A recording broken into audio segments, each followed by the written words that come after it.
द्रौपदी मुर्मू भाजपा की राष्ट्रीय जनतांत्रिक गठबंधन एनडीए की तरफ से इस बार होने वाले राष्ट्रपति चुनाव के लिए उम्मीदवार हैं। अगर द्रौपदी मुर्मू राष्ट्रपति बन जाती हैं तो ओडिशा से देश की बनने वाली राष्ट्रपति दूसरी शख्स होंगी। मुर्मू से पहले ओडिशा से वीवी गिरी देश के राष्ट्रपति रह चुके हैं। जब आज हम बात द्रौपदी मुर्मू की कर रहे हैं तो ऐसे में उनके पारिवारिक जीवन पर भी ध्यान दें तो द्रौपदी मुर्मू ने कई कठिनाइयों का सामना किया है। एक औरत होते हुए द्रौपदी मुर्मू के पारिवारिक जीवन को बहुत आसान नहीं कहा जा सकता।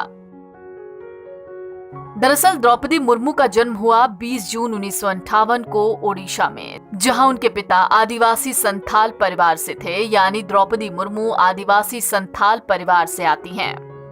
द्रौपदी मुर्मू का विवाह हुआ और उनके 2 बेटे और 1 बेटी हुई, लेकिन शादी के कुछ वक्त के बाद ही उन्होंने अपने पति और अपने दोनों बेटों को खो दिया।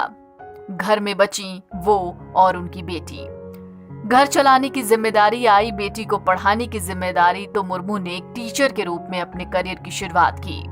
बाद में उन्होंने ओडिशा के सिंचाई विभाग में एक कनिष्ठ सहायक यानी क्लर्क के रूप में नौकरी की।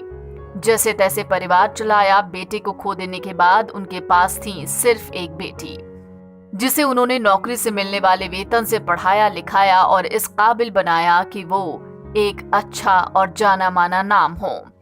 द्रौपदी मुर्मू की बेटी का नाम है इति मुर्मू। बेटी ने भी कॉलेज की पढ़ाई के बाद एक बैंक में नौकरी हासिल कर ली। इति मुर्मू रांची में रहती हैं और वहीं झारखंड के गणेश से शादी कर चुकी हैं। इति की एक बेटी है जिनका नाम है आद्याश्री। द्रौपदी मुर्मू ने अपने जीवन में कई कठिनाइयों का सामना किया, लेकिन हार नहीं मानी, सभी बाधाओं को पार किया और रामा देवी महिला कॉलेज से आर्ट्स में ग्रेजुएशन की डिग्री हासिल की थी। द्रौपदी मुर्मू के राजनीतिक करियर की बात करें तो साल 1997 में ओडिशा के रायरंगपुर नगर पंचायत में एक पार्षद के रूप में अपना राजनीतिक करियर शुरू किया। साल 2000 में ओडिशा सरकार में मंत्री बनी। रायरंगपुर से 2 बार विधायक रहीं। 2009 में तब भी अपनी विधानसभा सीट पर जीत हासिल की, जब बीजू जनता दल ने ओडिशा के चुनाव से कुछ हफ्ते पहले भाजपा से नाता तोड़ लिया था। उस चुनाव में मुख्यमंत्री नवीन पटनायक की पार्टी बीजेड ने जीत दर्ज की थी। द्रौपदी मुर्मू को साल 2007 में ओडिशा विधानसभा द्वारा साल के सर्वश्रेष्ठ विधायक के लिए नीलकंठ पुरस्कार भी मिला है। उनके पास ओडिशा सरकार में परिवहन, वाणिज्य, मत्स्य पालन और पशुपालन जैसे मंत्रालयों को संभालने का भी अनुभव है।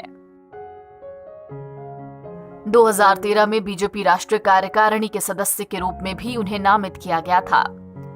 द्रौपदी मुर्मू के नाम झारखंड की पहली महिला राज्यपाल बनने का भी गौरव है। हालांकि ये पहली बार नहीं है जब द्रौपदी मुर्मू का नाम राष्ट्रपति के चुनाव के लिए आया हो। इससे पहले भी द्रौपदी मुर्मू पिछले चुनाव में दावेदार थी।